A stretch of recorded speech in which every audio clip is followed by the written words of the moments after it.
Dear Charlie, it seems both strange and perfectly natural to call you that. Although when I last saw you, I was nearly half the age I am now, and you weren't a preeminent medical expert. Thank you for your note after Johnny's death. Accidental death can cover a multitude of sins, but I know it was suicide. As a doctor yourself, you know psychiatrists like Johnny have an extremely high rate of it. But I think, and this gets me to the material I'm enclosing with this letter, I think Johnny's suicide was prompted by a particular patient. But I'm getting ahead of myself. I'm enclosing what I found in Johnny's personal effects. This box. The handwriting, burn this, is Johnny's, and, well, I didn't listen. Like Pandora, my curiosity got the better of me, and I opened it. I wish I hadn't.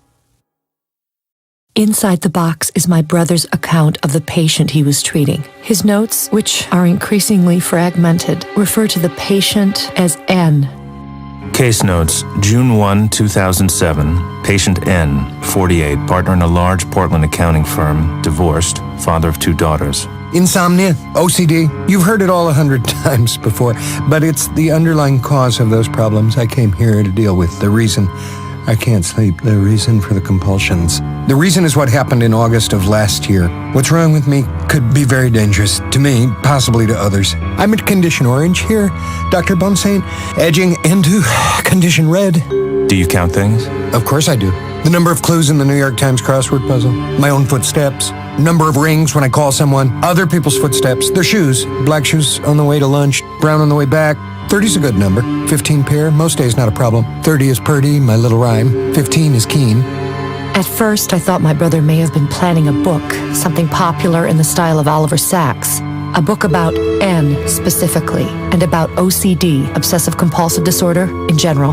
The thing is, the manuscript for the book, which I'm sending along with this letter, seems alive, and not in a good way.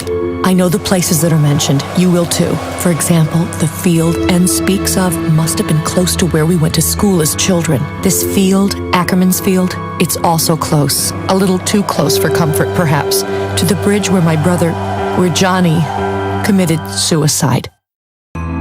Case notes continue. Patient N. When I load the dishwasher, I count plates. If there's an even number above 10 in there, all is well. And if not? I add the correct number of clean ones to make it right. Right, because anything else would disturb the order of the world. The order of the world is already disturbed. I disturbed it last summer. I disturbed it 10 months ago when I went to Ackerman's Field. Only I didn't understand then. Not then. I can't fix it, but I might be able to do that. I have been doing it. By counting things? Yes, but also by touching them. And placing? I knew you understood. And these symptoms? They come in clusters. There are 3 of these clusters. They poke out of me, the same part of me, like rocks. Like the rocks in that field.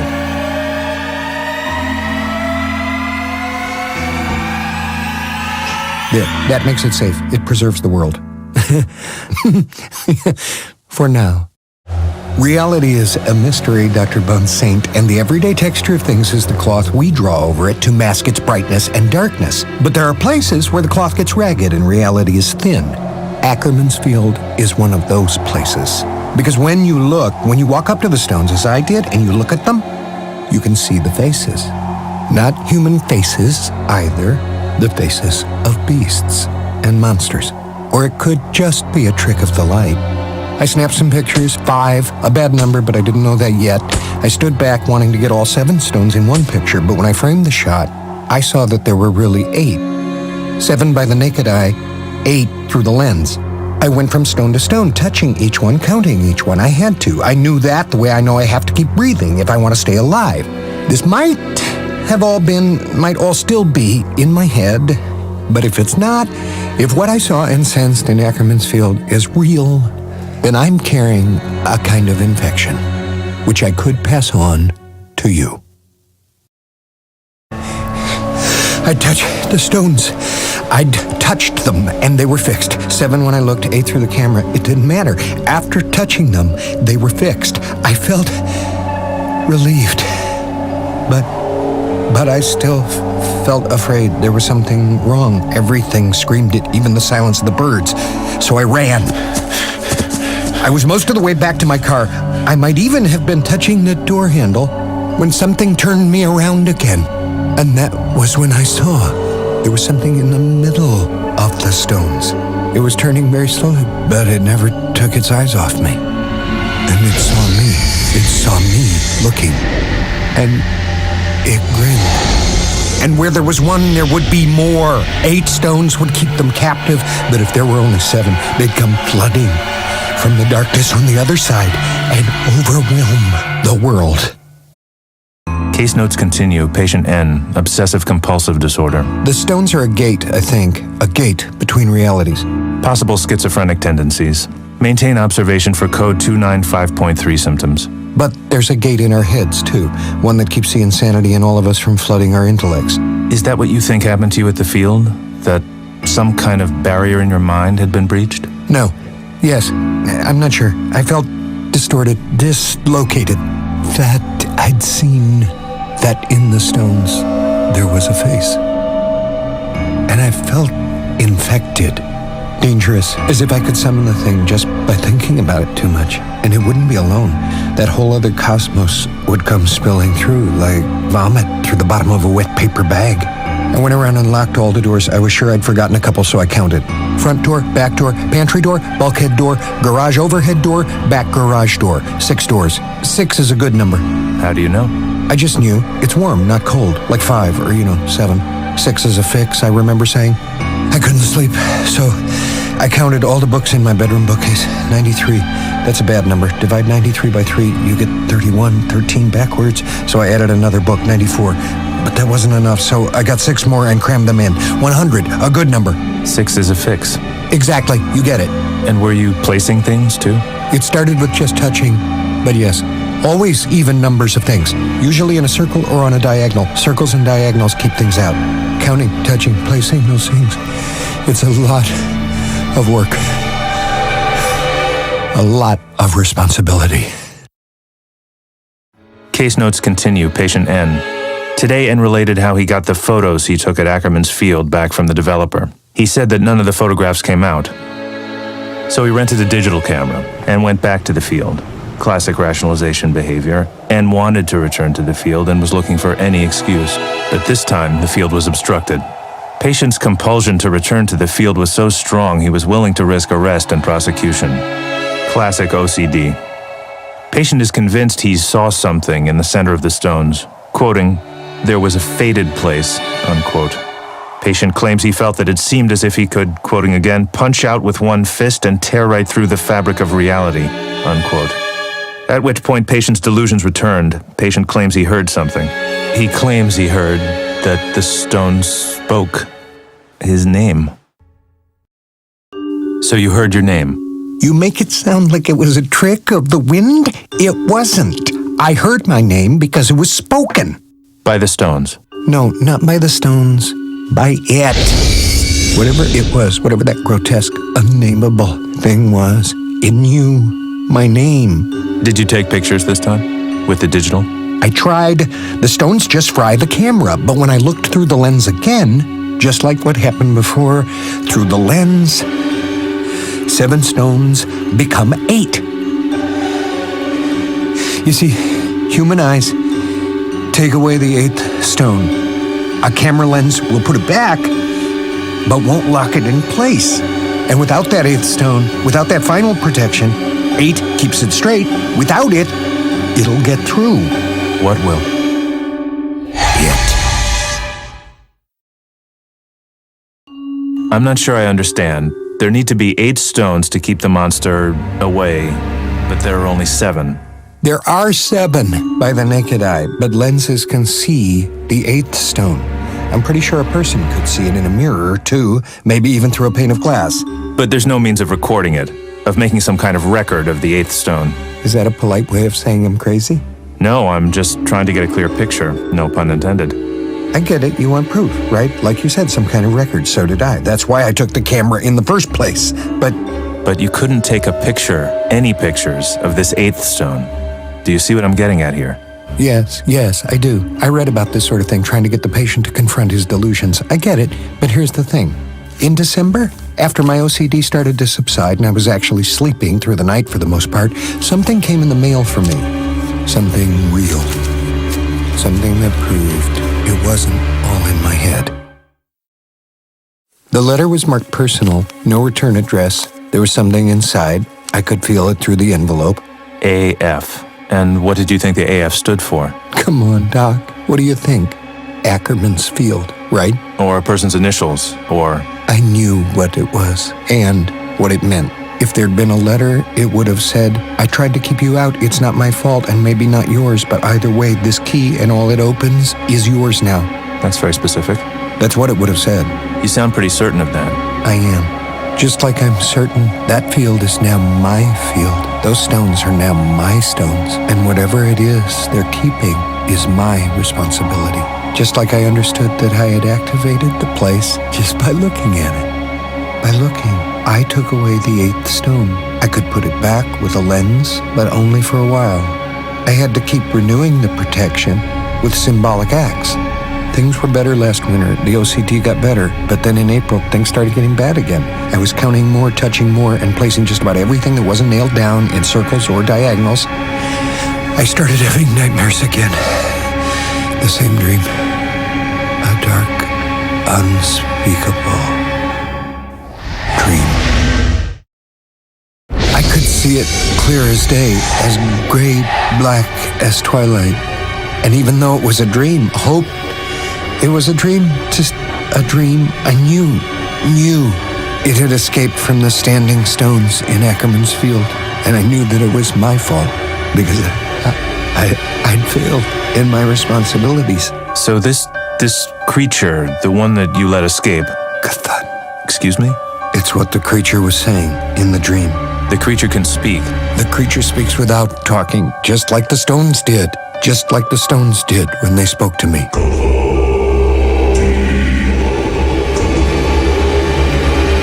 What did the stones say? Hand me your pad, Doc. I'll write it. If what I'm telling you is true and not just in my screwed up head, it's not safe to say the name aloud.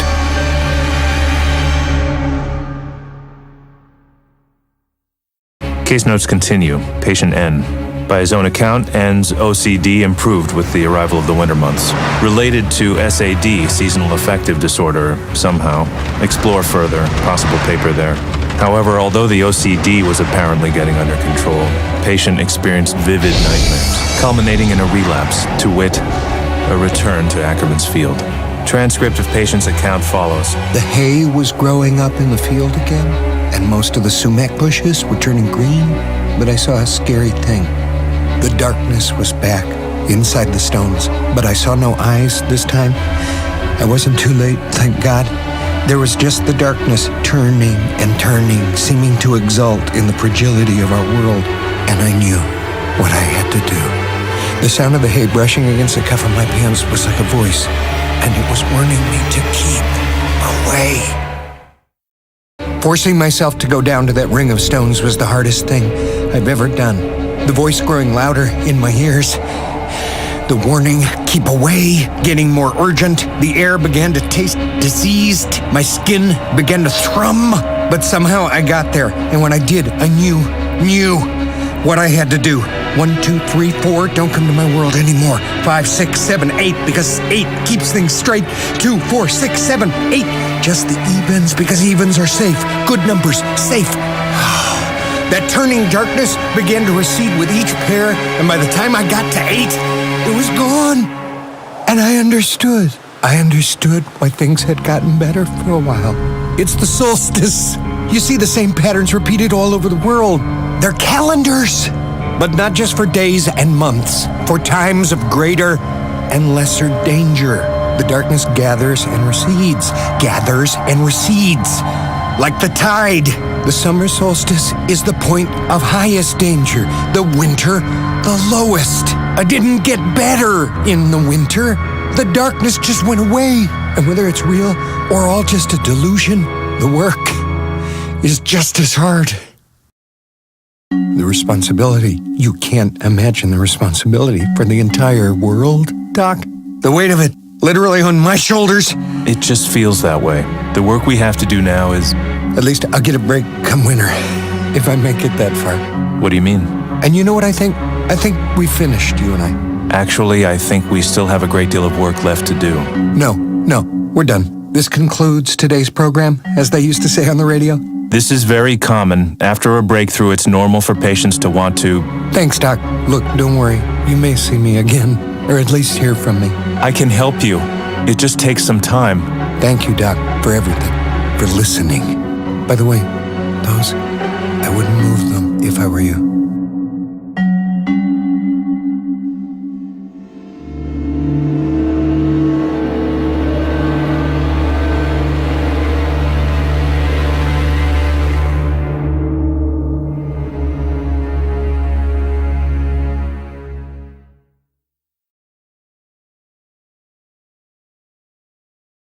Now, I know what you're thinking, Charlie, and no, I don't think, not for a second, that Johnny committed suicide just because one of his patients did. But you knew there'd be a but, didn't you?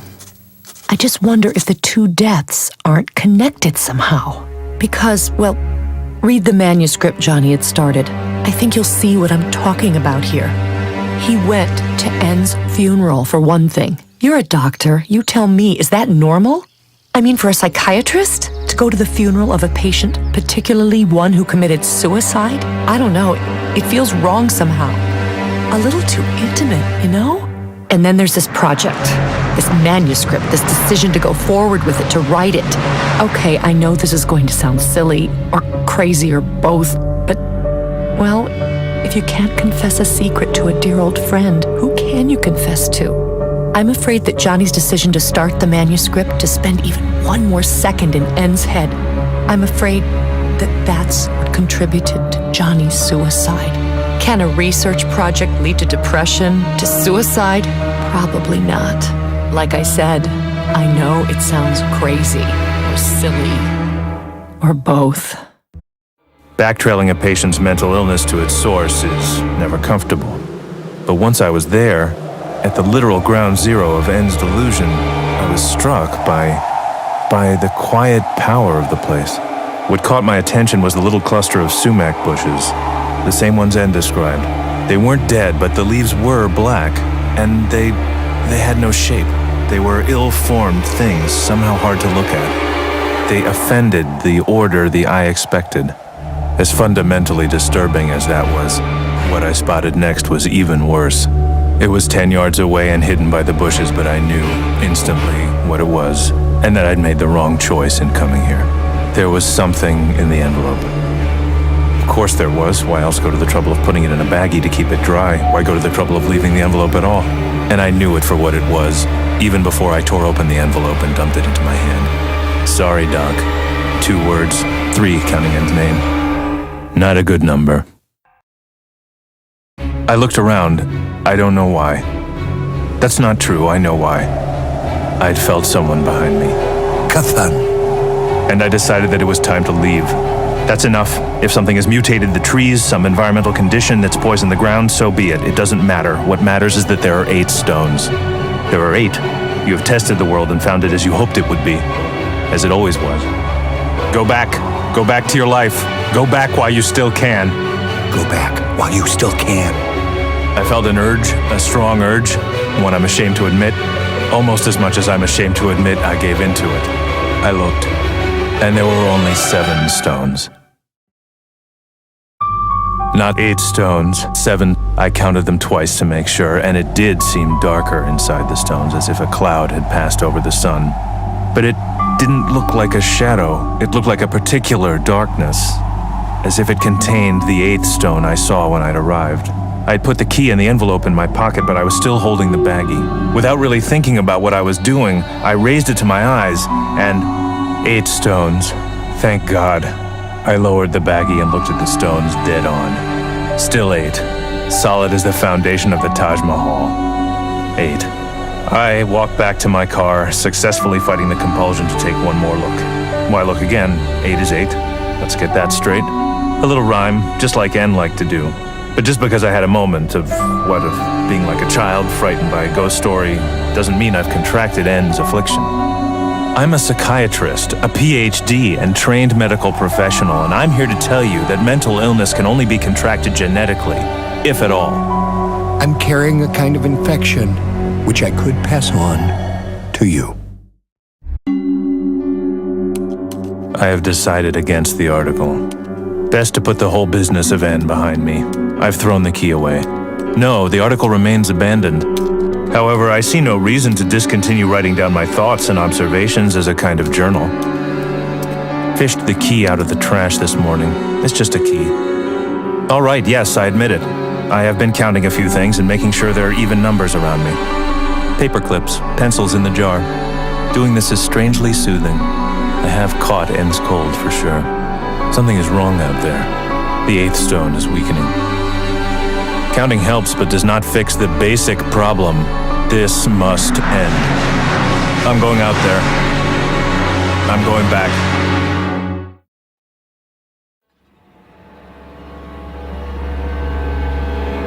I went back. I went back and I saw it. The darkness. It was almost complete. I cannot live my life this way. I don't accept this, I don't. I let N's obsession get a finger in my psyche. And it has continued to widen the gap, slipping in a second finger, a third. But I saw with my own eyes. I saw the three-lobed eye N spoke of. It belonged to nothing from this world. There is a world behind this world, filled with monsters.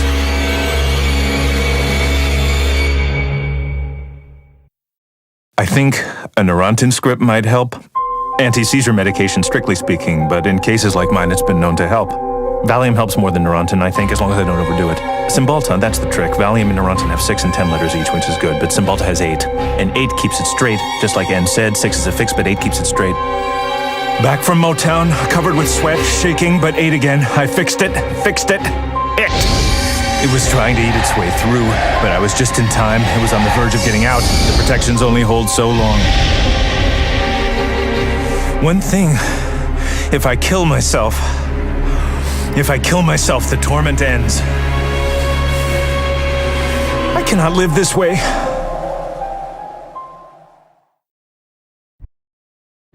The darkness gathers and recedes,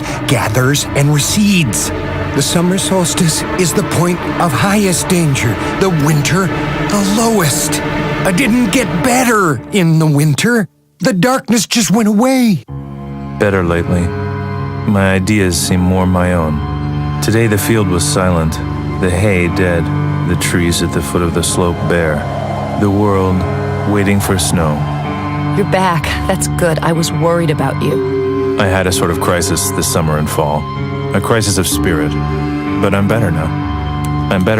And I believe these notes, this diary, can end. It's April Fool's, and the fool is me. I woke from a dream about Ackerman's Field. It's starting again. It was Charlie who thought it up, calling the Bale Road Bridge the Fail Road Bridge, because anyone who fell off it couldn't fail to kill themselves. Charlie was always so clever. The Androscoggin will be red tonight, a long snake bleeding in its birth canal.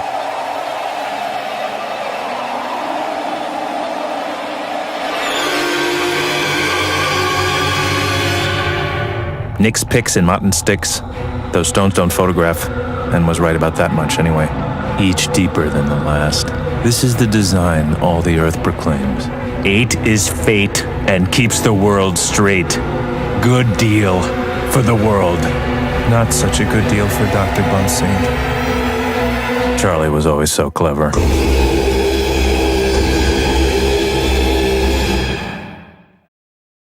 Dear Charlie, I haven't heard from you about Johnny's manuscript, and that's good. Please ignore my last letter, and if you still have the pages, burn them. I told myself I was only going out as far as the Bale Road Bridge. I told myself it might bring closure, but that was a lie. Because why else would I take the key? I found it in his study, next to another key, to balance it, as he would have said. I'm glad I didn't send you the key. You might have been tempted to go out there. Don't worry about me, though. I'm fine. And even if I'm not, Sheila LeClaire has one husband and one child. Charlie Keene has one wife and 3 children. You have more to lose. Under no circumstance, come back here. There's nothing out there, just some rocks. I saw with my own eyes. I swear there's nothing out there. So stay away.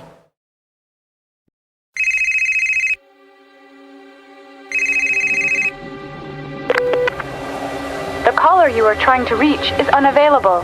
Please leave a message. Hey, it's Charlie. I just wanted to let you know I'm going out of town for a few days.